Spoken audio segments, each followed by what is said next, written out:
Hello everyone, welcome to Rainbow Infinity. Today I'll be reading Mind's Eyes. Who has time for laziness? If you like the reading, be sure to like, comment, and subscribe. Please enjoy. Not me. Another day dawned on Ponyville, another batch of sunlight filtering between the slits of Twilight Sparkle's curtains to assault her closed eyes with its unending volley of rays. But she merely rolled away with a low groan and a flick of magic to bury herself under the bedsheets. But the sun refused to yield in its eons-old task, and she knew the welcome warmth of her covers would resemble a most unpleasant oven before long.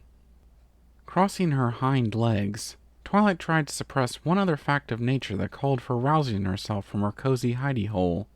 Just one more futile attempt to delay the inevitable, she knew. Days on end, for weeks and months and years, she had woken with the sun, and while she willed her mind to shut down and sleep the hours away, her body obeyed the internal alarm clock drilled into her by the daily routine, even with nothing to look forward to. For as long as she could remember, she had never seen a day plan fall apart so spectacularly as today's. Breakfast with Rarity canceled because of a rescheduled session of creative spontaneity. Soil samples from a new possible batch of fertile Appaloosan farmland lost in the mail to wipe out her mid-morning research. Rainbow Dash napping through a rain shower yesterday, necessitating an afternoon downpour to keep her from trotting to Sakura's. Every single little detail and nuance of timing, wiped out by one thing or another. Gone, vanished into nothingness with so little regard for the pride and satisfaction in a schedule well-reasoned. Heaving the covers away with a heavy sigh, Twilight pried herself out of bed. Insistent call of nature first, then she could figure out a way to while away the time.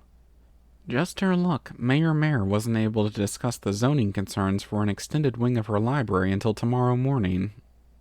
Kinks like that might have been worked around, but as Twilight made her way to the bathroom, she conceded to herself that it was probably best to deal with her boredom now. Leaving all of tomorrow's schedule to tomorrow kept things as nice and tidy as they could be. Maybe tidy, but certainly not engaging. Napping through the day still seemed like an attractive option, but Twilight doubted she could cooperate with herself. She had none of Sakura's tea to help her relax, and casting a sleep spell on herself was something even Star Swirl himself cited as a careless mistake in several of his tomes. Onward to the day, then. Finishing in the bathroom and settling down by her mirror, onward to 24 hours. 22, she realized after a quick glance at the clock, to some small measure of relief, until the mayor would be ready for her. Picking up a brush and running it through her mane, Twilight Sparkle could only ponder the shelves of books she had set aside unread, yet with an appointed time to each and every one that would only leave a cavity of their own to fill if taken out of turn. Quietly they sat, both downstairs, where they would be resting in a beam of sunlight reflecting off of their dust covers so she could not help having her wandering eyes drawn to them, and at the edge of her mind, resisting all her efforts to shove any and all thoughts of how inviting their covers would look, or what knowledge she could glean from the contents. Even just a quick peek at an index to see what references she could expect. Remaining inside was simply not an option if she wished to remain unspoiled, and she hadn't even considered the microbial cultures currently incubating down in the basement, with complete cellular divisions occurring every 15 seconds.